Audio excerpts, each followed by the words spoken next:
शेतकरी बंधूंनो, ग्रो माय फार्ममध्ये तुमचं खूप खूप स्वागत आहे. मी आहे शिव. आज आपण बोलणार आहोत त्या एका निर्णयाबद्दल जो आपल्या तीळ शेतीचं भवितव्य ठरवतो, तो म्हणजे योग्य वाणाची निवड. हा निर्णय आपल्याला साधा वाटू शकतो, पण खरं सांगतो आपल्या संपूर्ण हंगामाची मेहनत आणि मिळणारा नफा ह्याच एका गोष्टीवर अवलंबून असतो. जरा विचार करा, पेरणीच्या वेळी आपण एक चुकीचा निर्णय घेतला आणि त्यानंतर तुम्ही कितीही चांगलं खत टाका, अगदी वेळेवर पाणी द्या, दिवस रात्र शेतात राबा, पण शेवटी पदरात काय पडतं? तर निराशा. अपेक्षित उत्पादन मिळतच नाही. आणि याच्या अगदी उलट, जर सुरुवातीलाच आपण आपल्या जमिनीनुसार, पाण्यानुसार आणि बाजारपेठेनुसार योग्य वाण निवडलं, तर कमी खर्चात आणि कमी मेहनतीत सुद्धा जबरदस्त नफा मिळवता येतो. हा सगळा खेळ योग्य नियोजनाचा आहे. म्हणूनच आजच्या या विश्लेषणामध्ये आपण तीळ पिकाच्या अगदी मुळाशी जाणार आहोत. आपण पाहणार आहोत की सर्वोत्तम वाण कोणते आहेत, पांढरा आणि काळा तीळ यांच्यात नेमका फरक काय आहे, आणि सगळ्यात महत्त्वाचं, आपल्या शेतासाठी, आपल्या परिस्थितीसाठी सर्वोत्तम वाण कोणतं हे ओळखायचं कसं, यावर आपण सविस्तर बोलणार आहोत. आणि हो, एक खूप महत्त्वाची गोष्ट, हा माहितीपट शेवटपर्यंत नक्की बघा, कारण शेवटी मी तुम्हाला ती एक मोठी चूक सांगणार आहे, जी दुर्दैवाने आजही आपले 70% शेतकरी बांधव वाण निवडताना करतात आणि नकळतपणे स्वतःचं नुकसान करून घेतात. चला तर मग थेट मुद्द्यालाच हात घालूया. तर मित्रांनो, तिळामध्ये प्रामुख्याने दोन प्रकार आहेत. एक म्हणजे आपला पांढरा तीळ आणि दुसरा काळा तीळ. आता नावात फक्त रंगाचा फरक नाहीये बरं का. यांचा उपयोग, बाजारभाव, लागवडीची पद्धत आणि नफ्याचं गणित हे सगळ्यांचं सगळं पूर्णपणे वेगळं आहे. चला सुरुवात करूया पांढऱ्या तिळापासून, जो बाजारातला सगळ्यात लोकप्रिय आणि शेतकऱ्यांसाठी सर्वात सुरक्षित पर्याय मानला जातो. आता पांढऱ्या तिळाची लागवड सगळ्यात जास्त का होते? सोपं आहे, कारण त्याची मागणी चहूबाजूनी आहे. आपल्या घरातल्या लाडू चटणीपासून ते घाण्यावरचं तेल काढण्यापर्यंत सगळीकडे हाच तीळ वापरला जातो. इतकंच नाही तर निर्यातीसाठी सुद्धा याला प्रचंड मागणी आहे. याचा सगळ्यात मोठा फायदा काय माहितीये? तुम्ही पीक काढून बाजारात गेलात की ग्राहक शोधायची गरजच पडत नाही. याला वर्षभर मागणी असते, त्यामुळे विकायला अत्यंत सोपं जातं. जे शेतकरी पहिल्यांदाच तीळ लागवड करत आहेत ना, त्यांच्यासाठी पांढरा तीळ हा एक हमखास आणि सुरक्षित पर्याय आहे. आता पांढऱ्या तिळामध्ये आपल्या महाराष्ट्राच्या हवामानासाठी काही सर्वोत्तम वाण कोणते आहेत ते पाहूया. यातलं पहिलं नाव आहे फुले तीळ 1. हा एक मध्यम कालावधीचा वाण आहे, म्हणजे साधारणपणे 90 ते 100 दिवसात तयार होतो. याची खासियत म्हणजे याची उत्पादन क्षमता जबरदस्त आहे. जर तुम्ही खत आणि पाण्याचं योग्य नियोजन केलं ना, तर एकरी 4 ते 5 क्विंटलपर्यंत उत्पादन अगदी आरामात निघतं. हा वाण खरीफ आणि उन्हाळी दोन्ही हंगामात चांगली कामगिरी करतो. यानंतर दुसरा एक जबरदस्त वाण म्हणजे JLT 7. हा वाण खास करून कोरडवाहू शेतीसाठीच बनवला गेला आहे. ज्या भागात पाऊस कमी पडतो किंवा पाण्याची सोय मर्यादित आहे, तिथल्या शेतकऱ्यांसाठी JLT 7 हे एक वरदानच आहे.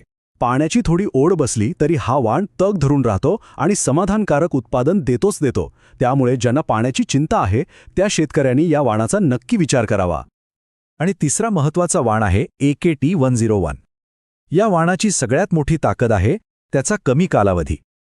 हे वाण फक्त 80 ते 85 दिवसांतच काढणीला येतं. याचा फायदा काय? तर ज्या शेतकऱ्यांना कमी दिवसात पीक काढून शेत रिकामं करायचं आहे आणि लगेच रब्बीची किंवा दुसऱ्या पिकाची तयारी करायची आहे, त्यांच्यासाठी हा वाण वेळेची मोठी बचत करतो. कमी दिवसात चांगलं उत्पादन देणारा हा एक उत्तम पर्याय आहे. चला आता पांढऱ्या तिळावरून वळूया काळ्या तिळाकडे. हा प्रकार लागवडीखाली जरी कमी असला तरी याला सोन्याचा भाव मिळतो असं म्हटलं तर अजिबात वावगं ठरणार नाही. काळ्या तिळाचा बाजारभाव पांढऱ्या तिळाच्या तुलनेत जवळपास 1.5 ते 2 पटीने जास्त असतो. त्यामुळे जर हे पीक नीट जमलं तर नफ्याचं गणितच बदलून जातं. पण याला एवढा जास्त भाव मिळतो तरी का? कारण काळ्या तिळाचा वापर सामान्य नाहीये, तो विशेष आहे. याचा सगळ्यात जास्त वापर होतो आयुर्वेदिक औषधांमध्ये आणि सौंदर्य प्रसाधनांमध्ये. काही विशिष्ट देशांमध्ये आरोग्यासाठी याला खास मागणी असल्यामुळे निर्यातीसाठी सुद्धा याला मोठी संधी आहे. त्यामुळे याची बाजारपेठ मर्यादित असली तरी ती प्रीमियम आहे. पण थांबा, जास्त नफ्याच्या लालसेने लगेच काळा तीळ निवडायची घाई करू नका. इथे एक मोठी अट आहे, आणि ती म्हणजे काटेकोर व्यवस्थापन. काळ्या तिळाला पांढऱ्या तिळापेक्षा जास्त काळजी घ्यावी लागते. काढणीची वेळ अगदी अचूक साधावी लागते. काढणीनंतर ते चांगलं वाळवणं, स्वच्छ करणं आणि दमट हवेपासून वाचवणं अत्यंत गरजेचं आहे. कारण व्यवस्थापनातली एक छोटीशी चूकसुद्धा याच्या दर्जावर परिणाम करते. आणि मग जिथे आपल्याला किलोमागे 200 रुपये मिळायला हवेत, तिथे 100 रुपये सुद्धा मिळत नाहीत. सगळा खेळ हा दर्जाचा आहे. तर मग आता येतोय कळीचा मुद्दा, निवडायचं काय, पांढरा तीळ की काळा तीळ? या प्रश्नाचं उत्तर तुमच्या शेजारी काय लावतोय यात नाही, तर ते तुमच्या स्वतःच्या परिस्थितीत दडलेलं आहे. योग्य वाण निवडणं म्हणजे आरशात बघण्यासारखं आहे. आपली जमीन, आपलं पाणी, आपला अनुभव आणि आपली बाजारपेठ या सगळ्या गोष्टी तपासाव्या लागतात. पांढरा तीळ कोणी निवडायचा? सोपं आहे. जर तुम्ही तीळ शेतीमध्ये नवीन असाल आणि जास्त धोका पत्करायचा नसेल तर पांढरा तीळ निवडा. जर तुम्ही तुमचं पीक स्थानिक बाजारपेठेत किंवा जवळच्या मार्केट यार्डमध्ये विकणार असाल तर पांढरा तीळ निवडा. आणि जर तुम्हाला एक खात्रीशीर उत्पन्न देणारा सुरक्षित पर्याय हवा असेल तर तुमच्यासाठी पांढरा तीळच सर्वोत्तम आहे. मग काळा तीळ कोणी निवडायचा? जर तुमच्याकडे तीळ शेतीचा चांगला अनुभव असेल तरच या वाटेला जा. जर तुमची निर्यातीसाठी किंवा आयुर्वेदिक कंपन्यांशी थेट ओळख असेल, म्हणजे पक्का खरेदीदार तुमच्याकडे असेल, तरच हा धोका पत्करा. आणि सर्वात महत्त्वाचं, जर तुम्ही पिकाचा दर्जा टिकवण्यासाठी आवश्यक असलेली मेहनत आणि काळजी घेऊ शकत असाल तर काळा तीळ तुम्हाला मालामाल करू शकतो. चला, आता आपण त्या मुद्द्याकडे येऊया ज्याची तुम्ही सुरुवातीपासून वाट पाहत आहात. शेतकऱ्यांची ती एक मोठी चूक जी त्यांच्या नफ्याला सुरुंग लावते. तुम्हाला ऐकून आश्चर्य वाटेल, पण हे खरं आहे. आजही आपल्याकडचे जवळपास 70% शेतकरी वाण निवडताना ही एकच मूलभूत चूक पुन्हा पुन्हा करतात आणि चांगल्या उत्पादनाची संधी गमावून बसतात. आणि ती चूक आहे दुसऱ्याच्या तोंडून ऐकून किंवा एखाद्या जाहिरातीला भुलून हे वाण सर्वाधिक उत्पादन देतं या एकाच निकषावर वाणाची निवड करणं. मित्रांनो, हा निर्णय घेण्याचा सर्वात धोकादायक आणि अशास्त्रीय मार्ग आहे. यापुढे कोणतंही वाण निवडण्याआधी फक्त हे 3 सोपे प्रश्न स्वतःला विचारा. पहिला प्रश्न, माझी जमीन कशी आहे? भारी आहे, हलकी आहे की मध्यम? दुसरा प्रश्न, माझ्याकडे पाण्याची सोय किती आहे?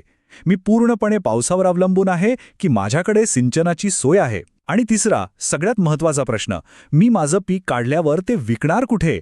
माझ्या जवळची बाजारपेठ कोणती आहे? एक गोष्ट कायम लक्षात ठेवा, तुम्ही निवडलेला वाण आणि या 3 प्रश्नांची उत्तरं यांचा मेळ बसलाच पाहिजे. समजा तुम्ही जास्त पाण्यावर येणारं वाण निवडलं आणि तुमच्याकडे पाण्याची सोयच नसेल, किंवा तुम्ही काळा तीळ लावला आणि तुमच्या भागात त्याला कोणी खरेदीदारच नसेल, तर ते वाण कितीही चांगलं असलं तरी तुमचं नुकसान हे अटळ आहे. योग्य वाण निवडणं ही यशाची पहिली आणि सगळ्यात महत्त्वाची पायरी आहे. पण ही फक्त सुरुवात आहे बरं का. यानंतरची प्रत्येक पायरीसुद्धा तितकीच काळजीपूर्वक टाकावी लागते. म्हणूनच आमच्या पुढच्या माहितीपटामध्ये आपण बोलणार आहोत तीळ पिकाच्या योग्य मशागतीबद्दल आणि पेरणीच्या अचूक पद्धतींबद्दल. पेरणी करताना 2 रोपांमध्ये आणि 2 ओळींमध्ये किती अंतर ठेवावं, एकरी किती बियाणं वापरावं, या सगळ्या तांत्रिक पण अत्यंत महत्त्वाच्या गोष्टींवर आपण सविस्तर चर्चा करणार आहोत. त्यामुळे तो भाग अजिबात चुकवू नका. जर आजची ही माहिती तुम्हाला उपयोगी वाटली असेल तर या माहितीपटाला एक लाईक नक्की करा. आणि शेतीबद्दल अशीच शास्त्रीय आणि सखोल माहिती मिळवण्यासाठी ग्रो माय फार्म चॅनलला आजच सबस्क्राईब करा. आणि हो, जाता जाता कमेंटमध्ये मला नक्की सांगा, आज मिळालेल्या माहितीच्या आधारावर तुम्ही तुमच्या शेतासाठी पांढरा तीळ निवडणार आहात की काळा तीळ? तुमच्या निर्णयाची आणि तुमच्या अनुभवाची मी वाट पाहतोय. एक गोष्ट कायम ध्यानात ठेवा, भरघोस उत्पादन फक्त शेतात घाम गाळून नाही, तर योग्य वेळी घेतलेल्या योग्य निर्णयातून मिळतं. ग्रो माय फार्म सोबत जोडलेले रहा. धन्यवाद.